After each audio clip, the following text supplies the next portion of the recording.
సంతూర్ వాళ్ళ నుండి Santoor women scholarship అని ఒక కొత్త ప్రోగ్రామ్ అయితే వీళ్ళు ఇంట్రడ్యూస్ చేయడం జరిగింది. ఈ ఒక ప్రోగ్రామ్ ద్వారా ఉమెన్స్కి స్కాలర్షిప్ ఇస్తామన్న ఉద్దేశంతో ఈ యొక్క ప్రోగ్రామ్ అయితే మనకి కొన్ని సంవత్సరాల నుంచి అయితే రన్ చేయడం జరుగుతుంది. ఈ యొక్క ప్రోగ్రామ్కి సంబంధించి ఎవరెవరికి స్కాలర్షిప్ ఇస్తారు, వారి క్వాలిఫికేషన్ ఏంటి, ఎవరు అర్హులు, ఎంత స్కాలర్షిప్ వస్తుంది, ఏ విధంగా అప్లై చేసుకోవాలి, లాస్ట్ డేట్ ఏంటి, ఇవన్నీ అయితే మనం వీడియోలో వివరంగా అయితే తెలుసుకుందాం. ఓకే, మన ఛానల్కి అయితే స్వాగతం. Welcome to our channel teacher tax. నేను మీ సతీష్. ఓకే, వీడియోని అయితే మీరు చివరి వరకు చూసి ప్రతి ఒక్కటైతే డౌట్ మీరు క్లారిఫై అయితే చేసుకోండి. మీ మిత్రులకు కూడా షేర్ చేసి ఛానల్ అయితే సబ్స్క్రైబ్ చేసుకోండి. మీకు వీడియోలో చివరి వరకు చూసిన తర్వాత ఇంకేమైనా డౌట్స్ ఉన్నట్లయితే కింద కామెంట్లో అయితే తెలపండి. ఓకే, మనకి ఈ యొక్క సంతోష్ స్కాలర్షిప్ ప్రోగ్రామ్ అనేది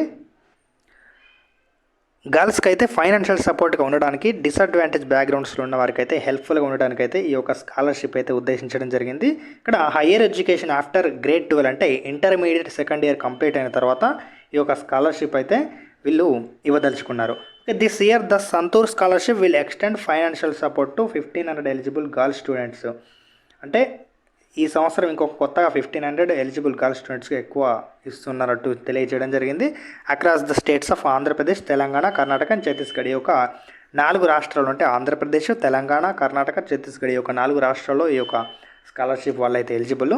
నెక్స్ట్ వచ్చేసి చూసుకుంటే మనకి ఈ యొక్క స్కాలర్షిప్ అనేది వాళ్ళ యొక్క హైయర్ ఎడ్యుకేషన్కి సపోర్టివ్గా అండ్ వారి యొక్క ట్యూషన్ ఫీజుకి, వారి యొక్క మిగతా ఖర్చులకైతే సపోర్టివ్గా ఉంటుందని ఉద్దేశించడం జరిగింది. నెక్స్ట్ ఓవర్ ద లాస్ట్ 8 ఇయర్స్లో 8000 స్టూడెంట్స్ హ్యావ్ రిసీవ్డ్ సపోర్ట్. ఈ యొక్క స్కాలర్షిప్ని అయితే 8000 మంది స్టూడెంట్స్ అయితే రిసీవ్ అయితే చేసుకోవడం జరిగింది. ఇక్కడ ఈ యొక్క స్కాలర్షిప్లో ముఖ్యంగా అయితే బ్యాక్వర్డ్ డిస్ట్రిక్ట్ ఉన్న వారికి అయితే ప్రిఫరెన్స్ అయితే ఇవ్వడం జరుగుతుంది. ఓకే, ఇప్పుడు డీటెయిల్గా అయితే చూద్దాం.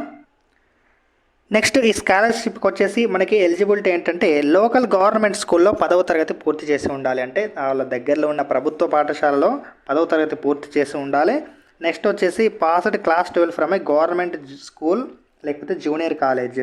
అంటే గవర్నమెంట్ జూనియర్ కాలేజీలోనే 12వ తరగతి పూర్తి చేసి ఉండాలి. ఇంటర్మీడియట్ సెకండ్ ఇయర్ని పూర్తి చేసి ఉండాలి ఇక్కడ గవర్నమెంట్ కాలేజీలో. ఏ అకాడమిక్ ఇయర్ అంటే వచ్చేసి 2023-24 అంటే గత సంవత్సరం ఇంటర్మీడియట్ సెకండ్ ఇయర్ పాస్ అయి ఉండాలి ఇక్కడ గవర్నమెంట్ కాలేజీలో.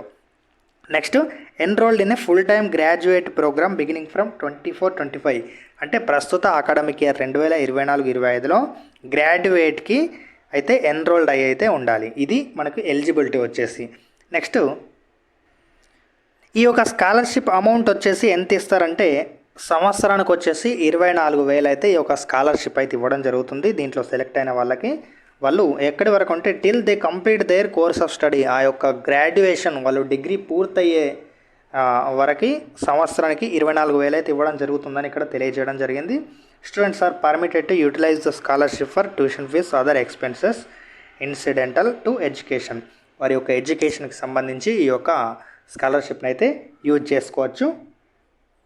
ఈ యొక్క స్కాలర్షిప్కి అప్లై చేసుకోవడానికి చివరి తేదీ ఏంటంటే 20 సెప్టెంబర్ 2024 వరకు, అంటే సెప్టెంబర్ 20 వరకు మీరైతే అప్లై అయితే చేసుకోవచ్చు. అప్లికేషన్ లింక్ అనేది అయితే నేను కింద డిస్క్రిప్షన్లో ప్రొవైడ్ చేయడం జరిగింది. దాన్ని ఓపెన్ చేసి మీరు అప్లై అయితే చేసుకోవచ్చు. నేను వెబ్సైట్ ఇవ్వడం జరిగింది. అయితే ఈ యొక్క స్కాలర్షిప్కి వచ్చేసి ఇది ఓన్లీ ఉమెన్స్కి మాత్రమే ఇవ్వడం జరుగుతుంది. గర్ల్స్ మాత్రమే అప్లై చేసుకోండి, బాయ్స్ అయితే అప్లై చేసుకోవడానికి వీల్లేదు. Open to young women from under privileged background resident. Okay, and ఇంతకుముందు ఇక్కడ గ్రాడ్యుయేషన్ కోర్సులో వచ్చేసి మినిమం డ్యూరేషన్ ఆఫ్ 3 ఇయర్స్ ఉండే గ్రాడ్యుయేషన్ కోర్సులో అయితే చేరి ఉండాలి. అండ్ ఇక్కడ ఇంతకుముందు చెప్పినట్టు బ్యాక్వర్డ్ డిస్ట్రిక్ట్ నుంచి వచ్చిన స్టూడెంట్స్కి అయితే ప్రియారిటీ అయితే ఇవ్వడం జరుగుతుంది. నెక్స్ట్ వచ్చేసి అప్లై చేసుకోవడానికి కావాల్సిన డాక్యుమెంట్స్ ఏంటంటే అప్లికెంట్స్ యొక్క రీసెంట్ ఒక పాస్పోర్ట్ సైజ్ ఫోటోగ్రాఫ్, అదేవిధంగా డిగ్రీ కాలేజ్ ఐడి కార్డ్, అంటే డిగ్రీలో మనకి ప్రస్తుత విద్యా సంవత్సరంలో చేరినట్టు కాలేజ్ ఐడి కార్డు చూపించాల్సి ఉంటుంది. అండ్ నెక్స్ట్ వచ్చి class 12 and 10th class mark sheets, ఎందుకంటే ఈ యొక్క మార్క్ షీట్లో మనకి ఏ స్కూల్లో చదివినట్టు మనకు డీటెయిల్స్ అయితే ఉండడం జరుగుతుంది. ఆ యొక్క పాస్ అయినట్టుగా మనం మెమోస్ అయితే అప్లోడ్ చేయవలసి ఉంటుంది. అండ్ నెక్స్ట్ వచ్చేసి proof of identity, Aadhaar card, ration card, any ID proof అయితే ఇవ్వాల్సి ఉంటుంది. Photo copy of applicants passbook, వాళ్ళ యొక్క బ్యాంక్ పాస్బుక్ ఇవ్వాల్సి ఉంటుంది. అదర్ దెన్ గ్రామీణ బ్యాంక్, మీరు స్టేట్ బ్యాంక్ ఆఫ్ ఇండియా కానీ యూనియన్ బ్యాంక్ ఇవన్నీ కూడా ఇవ్వచ్చు. గ్రామీణ బ్యాంకులు అయితే వద్దని ఇక్కడ తెలియజేయడం జరిగింది. ఇక్కడ అప్లై నవ్ అన్న బటన్ క్లిక్ చేయడం ద్వారా మనకి మొబైల్ నెంబర్ అండ్ పాస్వర్డ్ అడగడం జరుగుతుంది. మనకు ఇది వరకు రిజిస్టర్ చేసుకున్నట్టయితే అక్కడ క్రియేట్ అకౌంట్ అని ఉంటుంది. క్రియేట్ అకౌంట్ మనం చేసుకొని మనం అప్లికేషన్ అయితే ఫిల్ చేయవలసి ఉంటుంది. ఇక్కడ మనం ప్రతి ఒక్క ఎలిజిబుల్ అయిన గర్ల్ స్టూడెంట్ క్యాండిడేట్ ప్రతి ఒక్కరైతే అప్లై అయితే చేసుకోవాలి. ఇది పూర్తిగా మనకి ఉచితం, ఎటువంటి ఫీజు అయితే అడగడం లేదు.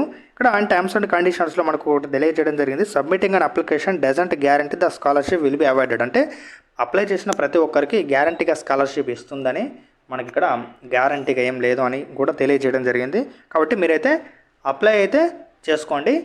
తదుపరి మీరు సెలెక్ట్ అయినట్లయితే ఒకవేళ మీ యొక్క అకౌంట్లో స్కాలర్షిప్ అనేది క్రెడిట్ అవ్వడం జరుగుతుంది, లేకపోతే లేదని ఇక్కడ మనకు క్లియర్గా మెన్షన్ కూడా చేయడం జరిగింది. ఓకే, ప్రతి ఒక్క గర్ల్ స్టూడెంట్ అయితే మీరు ఎలిజిబుల్ ఉన్న క్యాండిడేట్ అయితే తప్పనిసరిగా అయితే అప్లై అయితే చేసుకోండి. Okay, thank you.